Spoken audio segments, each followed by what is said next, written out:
Y vamos a hacerlo con el escritor y profesor David Salvador, que nos presenta su nuevo libro para los más peques de la casa, Spooky y la noche de Halloween. Qué título tan sugerente, bienvenido. No, es David. un placer estar aquí con vosotros, soy un gran seguidor tuyo y del programa y de verdad que es un sueño estar aquí. Muchas gracias por la oportunidad. No, gracias por venir a presentarnos tu nuevo libro. Una historia que sucede en Gostelvania, una tierra de fantasmas. ¿Qué pasa en Gostelvania, Gostelvania, David? le puse el nombre Gostelvania porque significa tierra de fantasmas por la leyenda. Gostelvania es un pueblo del norte de Irlanda, por todo el tema de la cultura de Halloween, porque Spooky, la noche de Halloween, contiene todo lo que es la cultura de Halloween, pero desde el punto de vista histórico, y por tanto la historia también tenía que tocar algún pueblo del norte de Irlanda. Le puse Gostelvania, Ghost en inglés de fantasma, y Vania, tierra de fantasmas, por la leyenda que hay en ese pueblo, en el que dice que en el campanario de la vieja iglesia vive un pequeño fantasmita, que muchas veces lo han visto, unas personas, otras no, pero simplemente son leyendas, como todas las que se cuentan en Halloween. Ese Spooky, ese pequeño fantasmita, el que vive en ese campanario, ¿qué aventuras vive Spooky?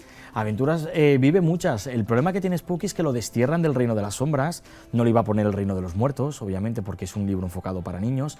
Y una vez lo destierran porque no le gusta asustar a nadie en la noche de Halloween, y es diferente el fantasma, lo envían a Gostelvania. Pero un día viene el tío Mortis a pedirle su ayuda, porque algo ha pasado en el reino el reino de las sombras, que el rey de las calabazas este año ha decidido que no va a enviar calabazas a los niños aquí en el mundo de los vivos. Por tanto, lo llaman a Spooky para que vaya a resolver un problema siempre de forma pacífica y a través de la resolución pacífica de conflictos. Y ahí es cuando va Spooky.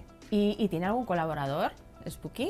Spooky tiene bastantes colaboradores. En principio tiene al tío Mortis, que es el que va por él y el que lo acompaña durante todo el reino de las sombras también, hasta que llega al castillo del rey de las calabazas. Y luego tiene una pequeña arañita, que es su mascota, es un guiño que yo he hecho a las mascotas, que para mí son muy importantes, que también lo acompañan. Y además tenemos que decir a toda nuestra audiencia todos los personajes del universo Halloween: zombies, brujitas, vampiros, pero todo siempre con un toque muy, muy bonito y muy cariñoso. Y además tú eres una persona con muchos valores importantes, personales, ¿no?, de vida, y los impregnas también en tus escritos. ¿Qué valores transmites a los niños en tus libros? Particularmente en este libro quería aportar el valor de la amistad, el compañerismo, la ayuda entre todos y sobre todo el derecho del fantasma a ser diferente. Pero también al final de la historia nuestros lectores van a poder descubrir que uno de los verdaderos tesoros de la vida no es el dinero ni los objetos materiales. Es otra cosa que no vamos a hacer ahora mismo ningún spoiler a nuestros lectores. Pero yo creo que es muy importante que cada vez que los escritores trabajamos en literatura infantil para los más pequeños, pongamos nuestros valores constitucionales que nos definen como sociedad, porque yo siempre digo que lo mejor que tenemos en nuestra sociedad son nuestras futuras generaciones, y para ellos es para los que escribimos. ¿Y en qué te inspiras cuando escribes? ¿Ese es tu tercer libro? Mi ya para niños, mi tu segundo, correcto, libro? sí. ¿En qué te inspiras? Pues mira, muchas personas piensan que me inspiré para crear Spooky en el personaje de Casper, y no es así. Yo me inspiré justo de este libro. Yo siempre quiero tener una historia de Halloween en mi carrera, porque creo que Halloween es un recurso educativo muy importante que yo he llevado a las aulas durante toda mi carrera profesional. Pero en concreto, Spooky, a mí me gusta mucho un corto de Walt Disney que se llama Cazadores de Fantasmas, que sale Mickey, Goofy y Donald, y entonces ellos van a una casa donde hay 3 fantasmas. Justo son los 3 fantasmas también que aparecen en la portada. Entonces me inspiré en ellos, pero simplemente es inspiración, porque la historia es original y los personajes también. Además de ser escritor, eres profesor. Tú dices que te apasiona el mundo de la educación y el mundo de la docencia. ¿Qué te aporta, David? Pues me aporta el darle sentido a mi vida. Yo un día me voy a ir de este mundo, me voy a morir, no sé si antes o después, pero por lo menos en el último momento en el que yo tenga conciencia, decir, por lo menos mi vida laboral no ha servido simplemente para ganar dinero. Mi vida laboral sí ha servido para ayudar a mucha gente y para contribuir a que esta sociedad sea un poco más justa e igualitaria para todos y para todas. Acabamos de entrevistar a Javier Urra, pedagogo y psicólogo de niños y de jóvenes. ¿Cómo tú crees que está cambiando la sociedad? ¿Cómo están cambiando los niños? ¿Por qué hay mayor número de casos de depresión, de tendencias suicidas?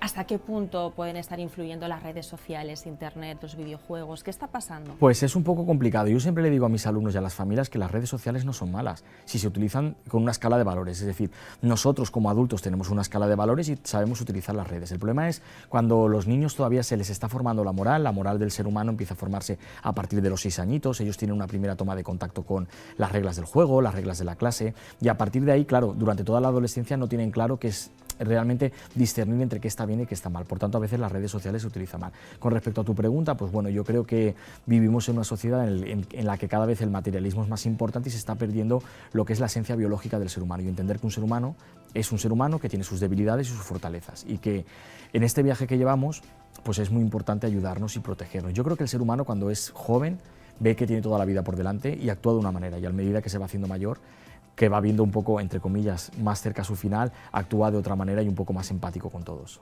Tú dices que uno de tus mejores días de toda tu vida fue cuando se te cumplió un sueño, que es ver tu nombre y apellidos en ese listado de profesores de la Escuela Pública de la Comunidad Valenciana. Qué bonito, me vas a hacer llorar, ¿eh? Bueno, fue el día más feliz de mi vida, ¿vale? Porque mi sueño siempre había sido llegar ahí.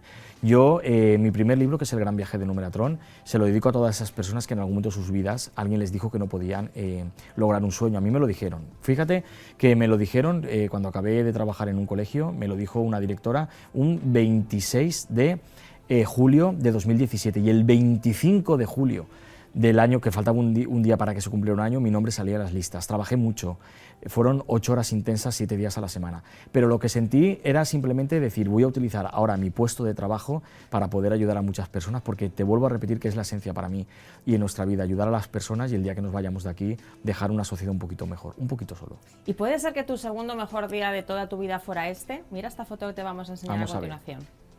¡Anda! ¡Ay, con Gloria Estefan, que es una de tus... Oye, qué bonito. Eres fan, ¿no? Yo la Gloria quiero Estefan, muchísimo, es pues, el mayor referente en mi vida, para mí, porque yo la sigo a ella desde que yo tenía 14 añitos. Y la verdad es que esa foto fue en el Hotel Palace de Madrid, yo ya la he visto, he estado con ella muchísimas veces y ella es un ser humano que todo lo grande que es como artista lo tiene como persona. Y esa foto es de 2013, en el Hotel Palace de Madrid, ella me permitió que subiera a lo que es el set de prensa y esa foto tiene mucho cariño y bueno, ya desde 2013 no la veo, pero ella me ha acompañado siempre, ella, su música y sobre todo los valores. Ella ha sido una persona muy honesta, muy honrada, ha trabajado mucho por su carrera y yo creo que tanto ella como Emilio pues también tengo mucho de ellos. David Salvador, como todos los escritores que pasan por este plató, te voy a dar tu libro para que nos lo firmes y que lo incorporemos a nuestra biblioteca de buenos libros, cuentos y sobre todo para niños. Gracias y muchísima suerte en la venta de tu nuevo libro. Gracias a vosotros. Muchísima suerte, gracias sobre todo por dejar esos valores tan importantes a los niños. Gracias a vosotros por la oportunidad, un abrazo. Bueno, nosotros continuamos mientras David nos firma su libro. Vean este consejo y no se vayan, ¿eh?